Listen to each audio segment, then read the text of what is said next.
You are youth of the noble birthright. You may not at this time know what that means. It means that behind you are great men and women who did wonderful and brave things. They made decisions that were not easy to make, and in many cases they paid a terrible price for those decisions. Some of them even giving their lives rather than forsake the truth they had embraced.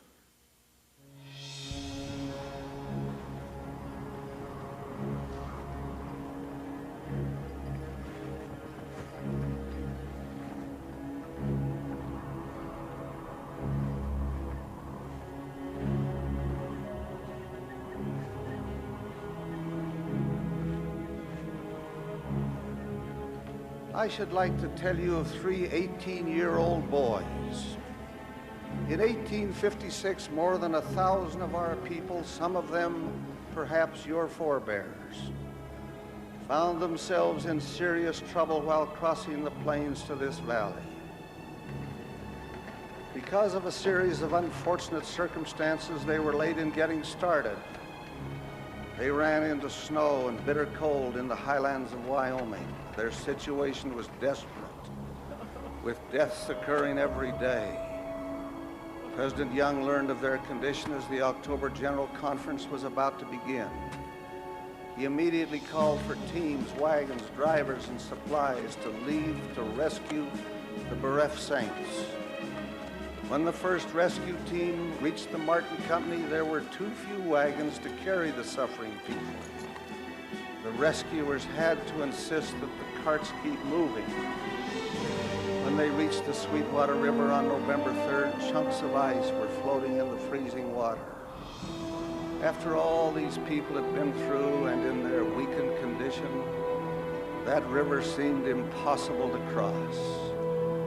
It looked like stepping into death itself to move into the freezing stream. Men who had once been strong sat on the frozen ground and wept, as did women and children. Many simply could not face that ordeal. And now I quote from the record. Three 18-year-old boys belonging to the relief party came to the rescue. To the astonishment of all who saw, they carried nearly every member of the ill-fated handcart company across the snowbound stream. The strain was so terrible and the exposure so great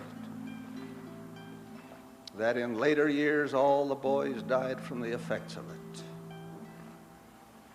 When President Brigham Young heard of this heroic act, he wept like a child, and later declared publicly that act alone will ensure C. Allen Huntington, George W. Grant, and David P. Kimball an everlasting salvation in the celestial kingdom of God, worlds without end. Great was their heroism, sacred the sacrifice they made of health and eventually of life itself to save the lives of those they assisted. Be true to that great inheritance, true to the faith that our parents have cherished, true to the truth for which martyrs have perished, to God's command, soul, heart, and hand, faithful and true we will ever stand.